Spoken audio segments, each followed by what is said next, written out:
Es momento de las entrevistas en 24 horas. 7:32 de la mañana, le doy la bienvenida a esta hora a María Brown, ministra de Educación, que ya nos acompaña. Gracias por estar con nosotros. Buenos días. Liz, buenos días. Encantada de estar aquí en este día en que además conmemoramos a las mujeres en el mundo y sus luchas por alcanzar la igualdad de oportunidades. Así es. Y hoy tenemos por eso invitadas solo mujeres, empezando con usted, ministra. Usted ya hace algunos meses atrás había anunciado que era necesaria una transformación educativa y dentro de eso encajan estos cambios que ha el Ministerio de Educación pues establecido recientemente. Pero ¿qué está pasando con parte de nuestros estudiantes que ha sido necesario regresar quizás a lo que antes teníamos, es decir, el año lectivo dividido en trimestres, por ejemplo, y suprimir este examen de gracia, estos exámenes remediales y solamente dejar una evaluación por supletorio? Como acabas de mencionar, hemos estado trabajando en varias estrategias y políticas que aportan a la transformación educativa. Uno de los elementos que habíamos destacado es que incluso ya antes de la pandemia los niveles de aprendizaje de los estudiantes en materias tan básicas como son la lectura comprensiva, la lengua y literatura, pero sobre todo la comprensión lectora, la lógica matemática, estaban en niveles más abajo del promedio y por supuesto esto nos preocupa porque son aprendizajes fundacionales y tenemos que plantear entonces hacer las cosas de manera diferente y ver cómo podemos recuperar esos niveles de aprendizaje o mejorar esos niveles de aprendizaje en un país que ha mejorado mucho en inclusión, en la participación de niños y jóvenes en el sistema educativo, pero ahora debemos ponerle más énfasis a la calidad y a la pertinencia de la educación. Y para eso este proceso de transformación que incluye un cambio en la forma de evaluar, que no es realmente, Liz, regresar a lo que teníamos antes, sino una mezcla, digamos, de estrategias que han funcionado en el pasado con nuevas e innovadoras estrategias de evaluación y también un enfoque distinto que se enfoca justamente en los aprendizajes de habilidades y competencias, estas habilidades fundacionales como en una primera instancia, que nos sirven para poder tener autonomía en el aprendizaje y poder adquirir aprendizaje luego también cuando somos más grandes. Y esto incluye entonces el volver a trimestres. ¿Por qué el trimestre? El trimestre nos permite, Ministerio de Educación, tener información de cómo avanzan los estudiantes más temprano en el año lectivo. Esto nos permite tomar medidas correctivas de nivelación, de acompañamiento pedagógico, de formación docente, más temprano en el año y no esperar luego que ya han transcurrido los 200 días de clase para en ese momento tratar de recuperar aprendizajes para una evaluación como un examen remedial o un examen de gracia que no tienen sentido porque realmente en 15 días no podemos recuperar los aprendizajes que no se han adquirido a lo largo de todo el año. Es poner el énfasis en el aprendizaje, no en la evaluación, poner el énfasis en el éxito de los estudiantes y sus habilidades y competencias y no solo en la promoción. Ministra, se van a generar estas alertas más temprano, como usted decía, mediante estas evaluaciones trimestrales, pero ¿qué pasa con quienes más bien ya tienen estas falencias, como usted lo ha señalado y que han sido detectados a través de estos monitoreos que también hacen como Ministerio de Educación? ¿Cuál es la opción para ellos? Bueno, en conjunto tenemos que también fortalecer estos procesos de nivelación y acompañamiento pedagógico que prevé ya la Ley Orgánica de Educación Intercultural. Es un rol fundamental de los docentes el trabajar para que aquellos que están rezagados puedan tener trabajos y acompañamiento suficiente para cerrar esa brecha, reducir esa brecha. Y hemos también como país establecido varios programas que han sido exitosos en reinsertar a estudiantes que tienen un rezago muy amplio, que tienen un nivel inferior entre 2 o 3 años menor en cuanto a aprendizajes que la edad que tienen. Y esto, por ejemplo, son los programas de nivelación y aceleración pedagógica que nos permiten menos tiempo recuperar los aprendizajes básicos imprescindibles para esos estudiantes, o los programas como Aprender a Tiempo, que nos permite acompañar a más de 3,000 instituciones educativas a nivel nacional con los docentes de manera presencial, diseñar procesos de nivelación que trabajen con estudiantes que hoy ya están en el sistema educativo y que tienen este rezago y que por lo tanto requieren de una atención especial. Y ir cerrando el problema en el inicio y trabajar sobre todo en los primeros años de educación inicial, educación básica elemental, los primeros años en donde se sientan esas bases fundamentales para alcanzar esos niveles de lectura comprensiva, de desarrollo socioemocional y de pensamiento lógico-matemático. Por eso también vemos que se ha eliminado la promoción automática en la básica media. Hasta ahora lo que teníamos es que estudiantes pasaban de año indistintamente de sus aprendizajes hasta octavo, y eso lo que generó es que muchos estudiantes llegaran a octavo sin tener esas bases, y luego incrementa la deserción porque estos estudiantes se sienten que no pueden ir al ritmo del grupo, no sienten éxito, al contrario, sienten frustración y muchos de ellos dejan de estudiar. Por lo tanto, este problema debe atenderse más temprano, más oportunamente, y mientras tanto con los que ya están en el sistema, como tú bien dices, trabajar en esa nivelación. Ministra, pero también podría decirse que con esto decayó quizás esa excelencia en parte de los jóvenes estudiantes al saber que tenían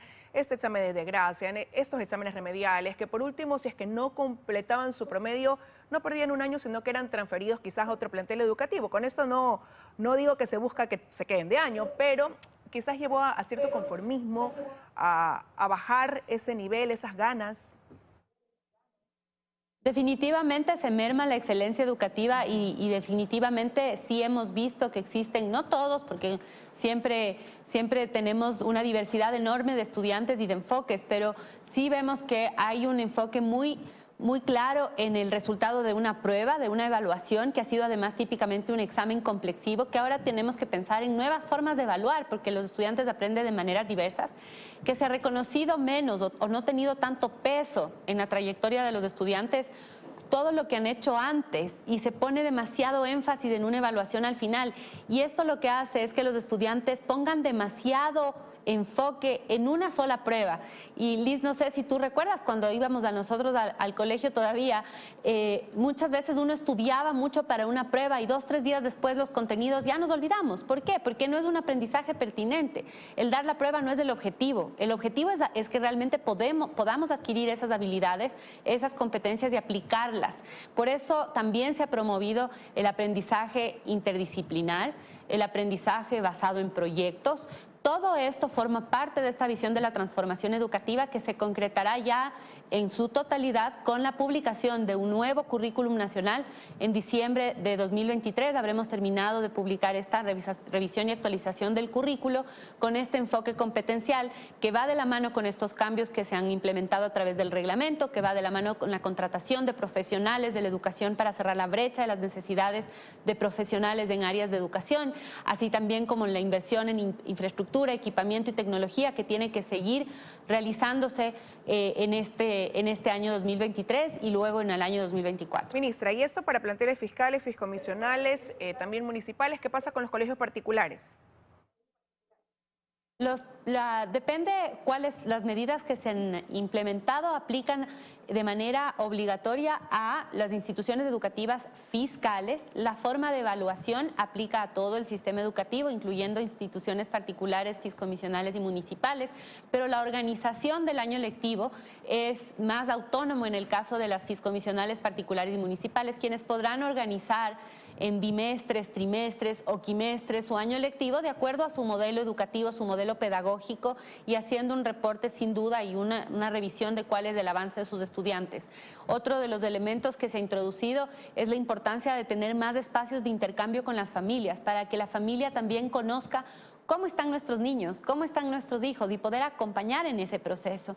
Y también invitamos a la ciudadanía a participar más activamente en el proceso de educación de nuestros hijos, entendiendo qué está pasando dentro de la institución educativa, pero también promoviendo actividades de buen uso del tiempo libre cuando están en casa, promover la lectura. Cuando son chiquitos no hay nada más valioso que un padre o una madre le lea a un hijo. Esto también promueve esa comprensión lectora, el amor por la lectura, y eso va a ayudarles luego a tener una mayor facilidad en otras asignaturas y en otras áreas del conocimiento. Ministra, hablemos de cifras. El año pasado el INEC decía que habían casi 200.000 niños entre 5 y 17 años que habían desertado del sistema educativo, sobre todo por factores económicos. ¿Cómo están esas cifras al día de hoy? Ventajosamente, Liz, al volver a la presencialidad hemos podido ver que se ha recuperado la gran mayoría de los estudiantes que dejaron de asistir al sistema educativo nacional. Sobre todo nos alarmaba el número de estudiantes que, pese a estar matriculados, no estaban siguiendo los procesos. Hablábamos nosotros de una investigación realizada con UNICEF, cerca de 120,000 estudiantes. Hoy día hemos recuperado prácticamente esa matrícula, pero debemos también identificar estudiantes que incluso ya antes de la pandemia no estaban incluidos. Y para eso hemos ya puesto en marcha a finales del año pasado nuestro programa Todos al Aula. Esto lo que es brigadas de profesionales de la educación que se desplazan en el territorio nacional puerta a puerta, buscando a niños y jóvenes en edad escolar que no estén en este proceso de educación. Hemos identificado ya más de 14,000 estudiantes. 4,000 de ellos ya están incluidos en el sistema educativo y seguimos avanzando para que ningún niño se quede atrás, porque este es un derecho humano fundamental y el rol del Ministerio de Educación es hacer todo lo posible para garantizarlo con calidad. Y esa es una realidad, ministra. Y a propósito de hoy, 8 de marzo, Diana Monroy hace pocos minutos nos mostraba un reportaje donde decía que según el último censo, el 26% de las mujeres indígenas son analfabetas. ¿Qué se hace para cambiar esa realidad? Bueno, desde el Ministerio de Educación hay programas de alfabetización, posalfabetización, de bachillerato para personas adultas que no han culminado la educación y seguimos llegando a distintos territorios del país, inclusive con alfabetización en otras lenguas como es el quichua y el shuar. Sin embargo, las brechas en general se ven muy acentuadas en zonas rurales, en zonas donde hay población indígena y por eso necesitamos tener estrategias específicas. Hablamos nosotros de la contextualización curricular, Liz, y esto es una realidad también con los niños y con los adultos de cada uno de estos territorios, en donde tenemos que plantear programas específicos. Para eso trabajamos de la mano con la Secretaría de Educación Intercultural Bilingüe y la Etnoeducación, en donde también se promueve la educación en la lengua materna, lo cual también es muy importante para salvaguardar obviamente este patrimonio que son la diversidad lingüística que tiene nuestro país, pero también para llegar con la lengua propia de cada una de estas poblaciones con programas que les permitan acceder a educación. Hemos visto que sí ha habido una reducción, históricamente se ha seguido reduciendo y atendiendo a más personas con programas de alfabetización y posalfabetización, pero una de las dificultades que tiene Ecuador, Liz, es la alfabetización funcional o el analfabetismo funcional.